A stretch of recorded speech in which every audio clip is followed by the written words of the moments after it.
tiga beda dari yang tadi.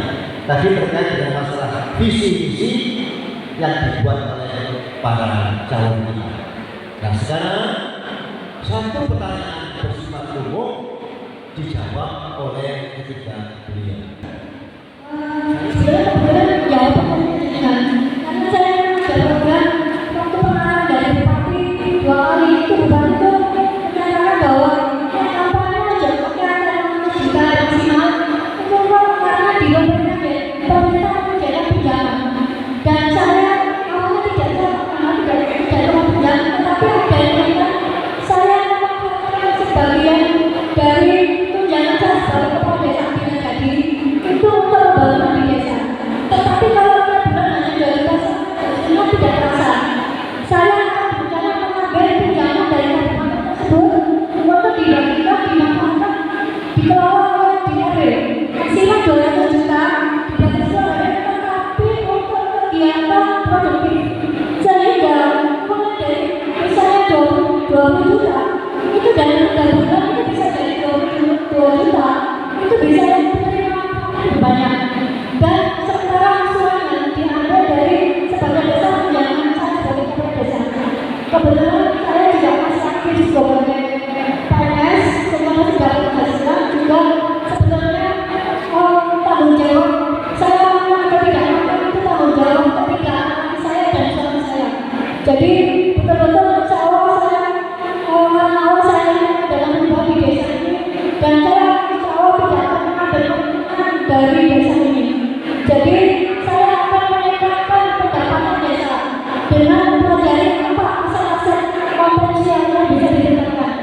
Kita dikelola secara profesional dengan menghadirkan tenaga profesional sehingga badan usaha BUMDes itu bisa profesional dan saya berharap meskipun tidak ada selanjutnya BUMDes itu menjadi suatu tempat magang yang menarik dan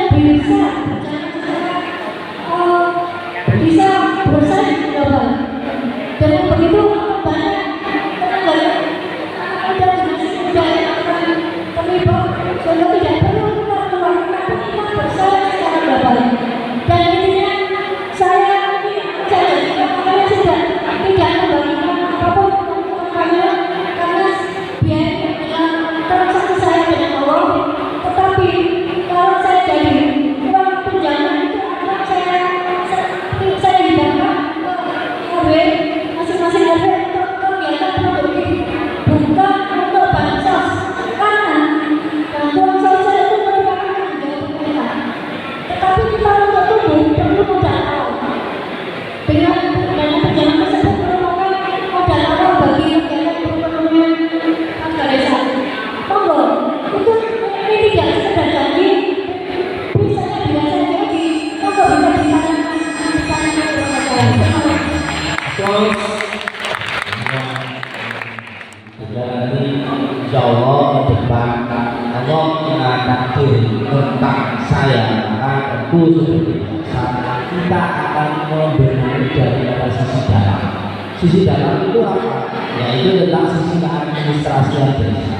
Itu dimana harus betul-betul bisa berjalan dengan baik dan benar sesuai dengan jumlah dan jenis yang ada, sesuai dengan aturan yang ada.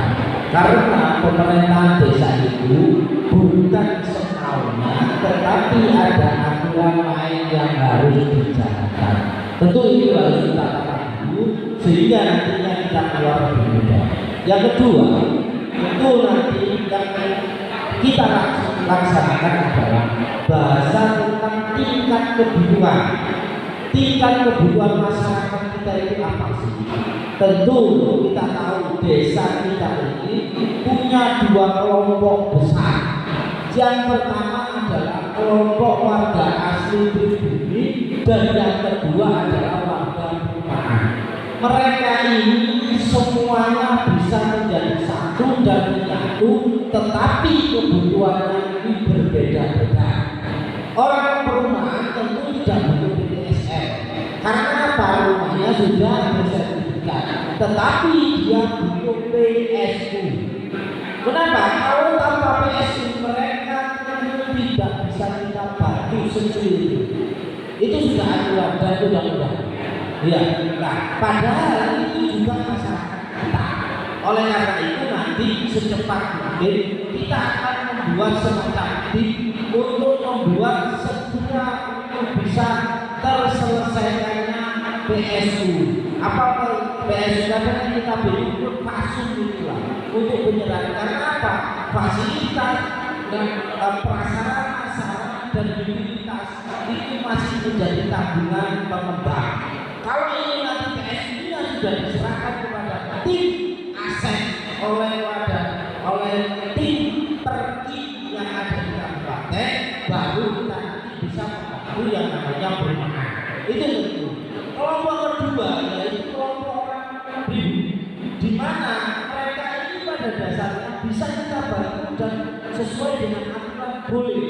Akan tetapi mereka ada satu kendala terhadap yaitu tentang adanya kebingungan dan kesusahan di saat mereka mengurus yang namanya sertifikat.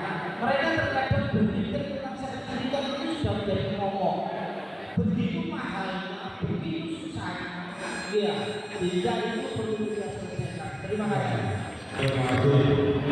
Mohon maaf karena saya dan kedua Pak Menteri ini sama-sama pernah dapat kepala desa kepemimpinan, jadi mungkin jawabannya tidak jauh beda, karena beliaunya dan saya ini sama-sama sejauh.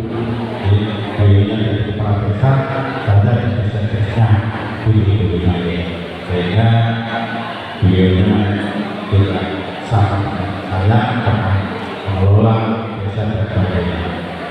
Jadi begini, baru saya terpilih menjadi kepala desa. Kami akan mengutamakan